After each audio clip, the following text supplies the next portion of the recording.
Hi ಎಲ್ಲರಿಗೂ ನಮಸ್ಕಾರ, welcome back to my vlog. ಹೌದು, ಇವತ್ತು ವ್ಲಾಗ್ ಮಾಡ್ತಾಯಿದ್ದೀನಿ.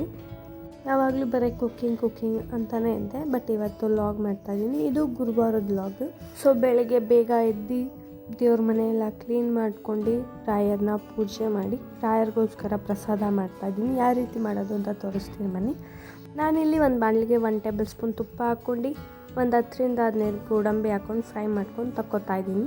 ನಂತರ 1 ಏಲಕ್ಕಿ ಮತ್ತು ಲವಂಗನ ಹಾಕಿ ಬಿಸಿಟ್ಕೊಂಡಿರೋಂಥ ಕಡಲೆಬೇಳೆನ ಹಾಕ್ಕೊಂಡು 2 ಟೇಬಲ್ ಸ್ಪೂನ್ ಆಗೋಷ್ಟು ಬೆಲ್ಲನೂ ಹಾಕ್ಕೊಂಡು ಮಿಕ್ಸ್ ಮಾಡ್ಕೊಂಡು ಇದನ್ನು ಕುದಿಯೋಕ್ಕೆ ಬಿಡಬೇಕು. ಕುದ ನಂತರ ಇದಕ್ಕೆ ಸ್ವಲ್ಪ ಕೊಬ್ಬರಿನೂ ಹಾಕ್ಕೊಂಡು ಮಿಕ್ಸ್ ಮಾಡ್ಕೊಂಡು ಗ್ಯಾಸ್ ಫ್ಲೇಮ್ನ ಆಫ್ ಮಾಡ್ಕೊಬೇಕು. ನಂತರ ನಾವೇನು ರೋಸ್ಟ್ ಮಾಡ್ಕೊಂಡಿದ್ವಲ್ಲ ಗೋಡಂಬಿನೂ ಹಾಕಿ ಮಿಕ್ಸ್ ಮಾಡಬೇಕು. ಇದನ್ನು ಪ್ರಸಾದವಾಗಿ ನಾನು ರಾಯರ್ಗೆ ಅರ್ಪಿಸ್ತಾ ಇದ್ದೀನಿ. ರಾಯರ್ ಪೂಜೆ ಒಬ್ಬೊಬ್ಬರು ಒಂದೊಂದು ಥರ ಮಾಡ್ತಾಯಿದ್ದಾರೆ, ಬಟ್ ನಾನು ಸಿಂಪಲ್ಲಾಗಿ ಮಾಡ್ತೀನಿ. 5:30 ಅಷ್ಟೊತ್ತಿಗೆ ಎಲ್ಲ ಪೂಜೆ ಎಲ್ಲ ಮುಗಿಸ್ಕೊಂಡ್ಬಿಡ್ತೀನಿ ನಾನು ಬೇಗನೆ. ಪೂಜೆ ಆದ ನಂತರ ನಾನು ಬಿಸಿ ನೀರು ಮತ್ತು ಗೀ ಹಾಕ್ಕೊಂಡು ಕುಡಿತೀನಿ, ಇಲ್ಲಾಂದರೆ ಬುಲೆಟ್ ಕಾಫಿ ಯಾವುದಾದ್ರೂ ಥರ ಕುಡಿತಾ ಇರ್ತೀನಿ.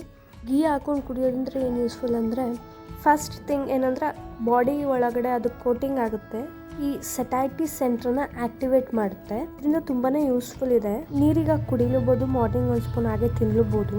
ಡ್ರಿಂಕ್ ಆಗಿದ ತಕ್ಷಣ ನಾನು ಟಿಫನ್ ಮಾಡೇ ಬಿಡ್ತೀನಿ. ಇವತ್ತು ಬಂದು ಟೊಮೊಟೊ ದೋಸೆ ಮಾಡ್ತಿದ್ದೆ. ಅದಕ್ಕೆ ಐಟಮ್ ಏನೇನು ಬೇಕು ಅಂತ ತೋರಿಸ್ತೀನಿ ಬನ್ನಿ. 2 ಟೊಮೆಟೊ, 1 ಈರುಳ್ಳಿ, 1 ಟೇಬಲ್ ಸ್ಪೂನ್ ಜೀರಿಗೆ, 1 ಬೆಳ್ಳುಳ್ಳಿ, ನಂತರ ಖಾರದ ಪುಡಿ, ಸ್ವಲ್ಪ ಉಪ್ಪು, ಇದಿಷ್ಟನ್ನು ಹಾಕಿ ನೀಟಾಗಿ ಚೆನ್ನಾಗಿ ಸ್ಮೂತಾಗಿ ಗ್ರೈಂಡ್ ಮಾಡ್ಕೊಬೋದು. ನಿಮಗೆ ಬೇಡ ಅಂದರೆ ತರ್ತರಿಯಾಗೂ ಮಾಡ್ಕೊಬೋದು. ನಂತರ ನಾರ್ಮಲ್ ದೋಸೆ ಹಿಟ್ಟಿಗೆ ಇದೊಂದು ಮಿಕ್ಸ್ಚರ್ನ ಆ್ಯಡ್ ಮಾಡ್ಕೊಂಡು ಕ್ಲೀನಾಗಿ ಮಿಕ್ಸ್ ಮಾಡ್ಕೊತಾ ಇದ್ದೀನಿ ನಾನಿಲ್ಲಿ. ತುಂಬಾ ಸಿಂಪಲ್ಲು, ಮತ್ತು ಇದಕ್ಕೆ ಚಟ್ನಿ ಇಲ್ಲ ಅಂದ್ರೂ ನಡೆಯುತ್ತೆ, ಹಾಗೆ ಕೂಡ ತಿನ್ಬೋದು. ಬಟ್ ನಾನು ಆಲೂಗಡ್ಡೆ ಪಲ್ಯ ಮಾಡಿದ್ದೆ. ಇದಕ್ಕೆ ನೀಟಾಗಿ ಚೆಂದ ಮಾಡಿ ಮಿಕ್ಸ್ ಮಾಡ್ಕೊಂಡು 10 ಮಿನಿಟ್ಸ್ ಬಿಡಬೇಕು.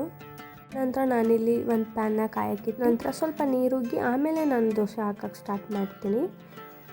ತುಂಬಾ ಚೆನ್ನಾಗಿ ಬರುತ್ತೆ. ಆ್ಯಕ್ಚುಲಿ ಇದ್ರ ನೇಮ್ ಬಂದು ಟೊಮೆಟೊ ಮಸಾಲೆ ದೋಸೆ ಅಂತ ಅಂತೀವಿ. ದೋಸೆ ಹಾಕಿದ ನಂತರ ಒಂದು ಲಿಡ್ ಕ್ಲೋಸ್ ಮಾಡಿ 2 ಮಿನಿಟ್ಸ್ 2 ಕಡೆ ಬೇಯಿಸ್ಕೊಬೇಕು.